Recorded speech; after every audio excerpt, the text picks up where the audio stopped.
A significant milestone announced Friday in the battle against COVID-19. Minnesota has now hit the 1 million mark in vaccine doses administered. The announcement comes as the state is scrambling to procure vaccine shipments for next week that may be delayed by storms across the country. The state is averaging about 30,000 doses administered a day. More than 700,000 Minnesotans, or 13% of the state's population, have received at least one dose. About half of those are seniors. The state reported 1,000 new COVID-19 cases and 8 deaths on Friday. But there are positive trends. The state's case positivity rate has fallen to 3.7%, which is the lowest since June. In Golden Valley, an emotional issue that has generated plenty of public input. The City Council has given the initial okay to an ordinance change that would require pet owners to have their dogs on a leash when on public property. The city hasn't updated its animal ordinance in decades, but there's community support for the changes. Under the proposed ordinance, pet owners would have to use a leash for their dogs when at parks or on sidewalks. When other people or pets are nearby, that leash would have to be no more than 6 feet long. Another change, pet owners would be mandated to clean up excrement if their dog goes on public property or on a neighbor's property. There would also be new tethering requirements and new sign requirements for electric fences on private property. Final approval is expected in early March. Facing a crush of people needing to renew their driver's license, the Plymouth office will now be open on Saturday, at least temporarily. The Plymouth Driver and Vehicle Services location will be open from 8 a.m. until 4:30 p.m. on Saturday. It will handle driver's license renewals only that day. The Saturday hours are currently slated to run through March 27th. Renewal extensions for expiring license were granted due to the pandemic, but that extension ends on March 31st. The sport of cricket is on the rise, and to meet the growing demand, the city of Maple Grove plans to install a cricket pitch at one of its parks. But as Pafua Yang reports, some neighbors aren't exactly happy about the new facility. Boundary Creek Park in Maple Grove is known for its multi-use athletic fields. During Thursday's Maple Grove Park and Rec meeting, residents expressed their appreciation of the 90-acre field. We had so many people flying across the field, bouncing balls, flying kites. It was really necessary for our physical and mental well-being. But concerns emerged a couple years ago when the city made plans to install a 12 by 100 feet artificial turf for the sport of cricket. The project was put on hold for community input. Neighbors questioned noise, traffic, and parking. Because street parking is closer to the field, some residents are concerned about having traffic on residential roads. This increase of traffic and parking creates a major safety hazard for all residents, especially children. The president of the local cricket club ensures that at any given day, there will only be 20 to 25 cars. He says team members won't park on the streets. That parking lot has 91 parking spots, and on a given day, at the most, we will be about 20 to 22 cars or 25 cars.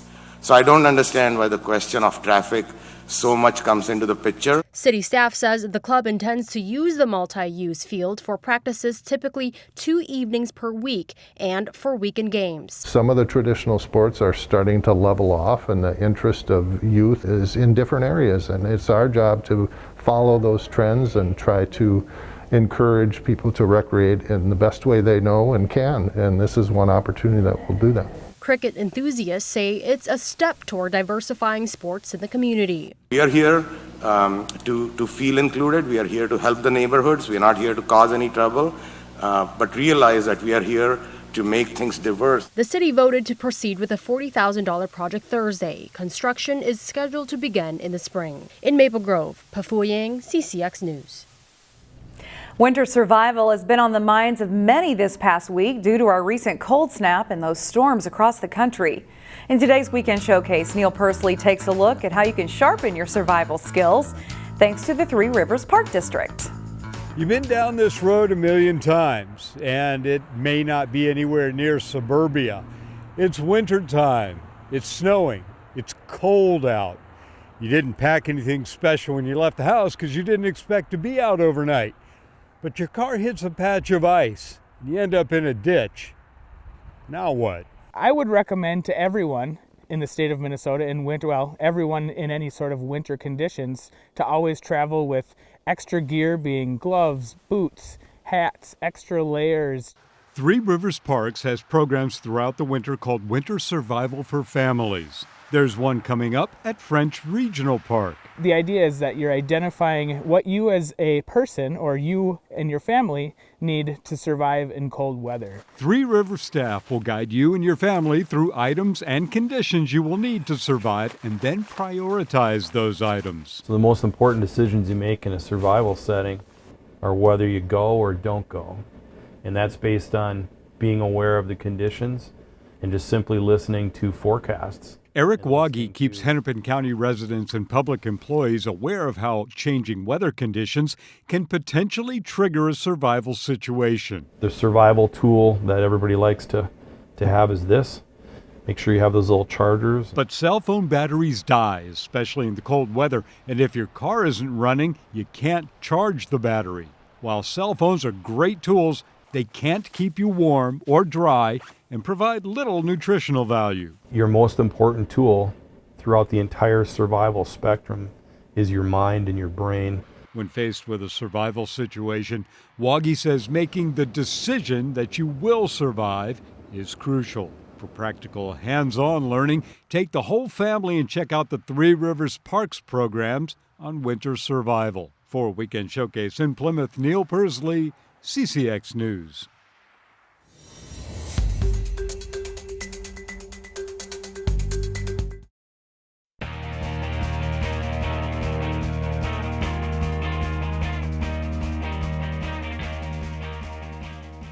The Maple Grove boys hockey team continues to skate through the competition in the Northwest Suburban Conference. The Crimson picked up their 10th win of the season Thursday night. The unbeaten Maple Grove boys hockey team at home to take on 7-2 Rogers.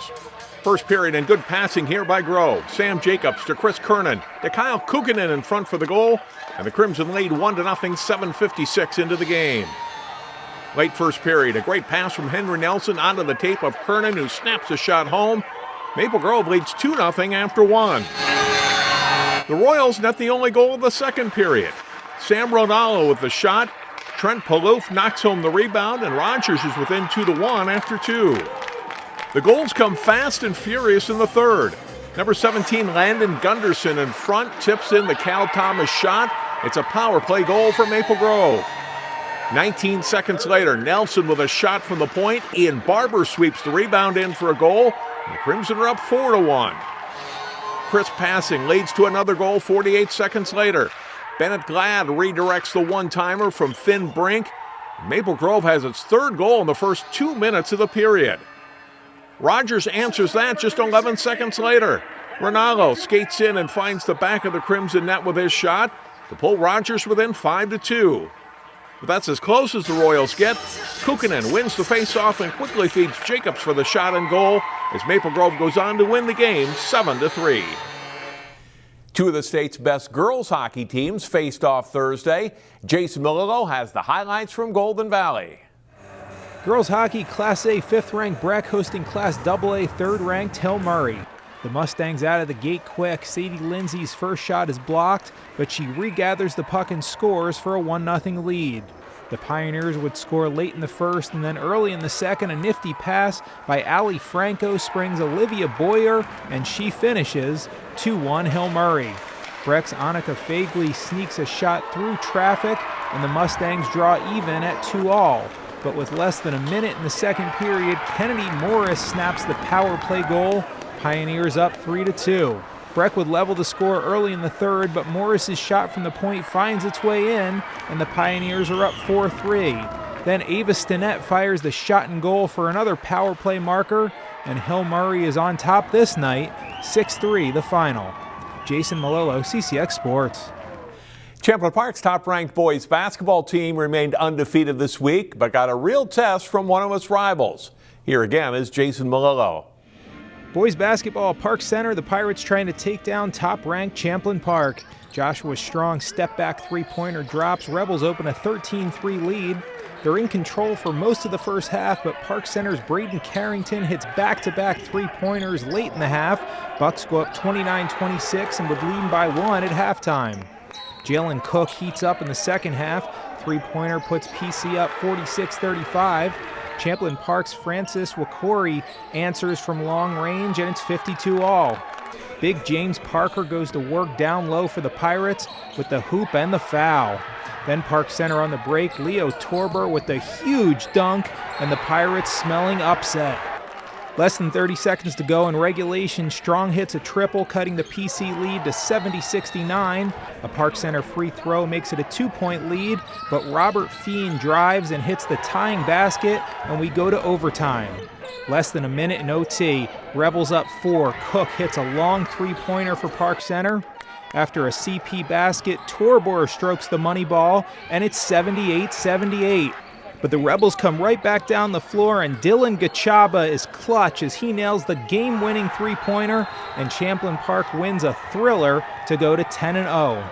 Jason Malillo, CCX Sports. Thanks, Jason. That's all for sports. I'm John Jacobson. Find more prep sports games and highlights at ccxmedia.org and follow us on social media.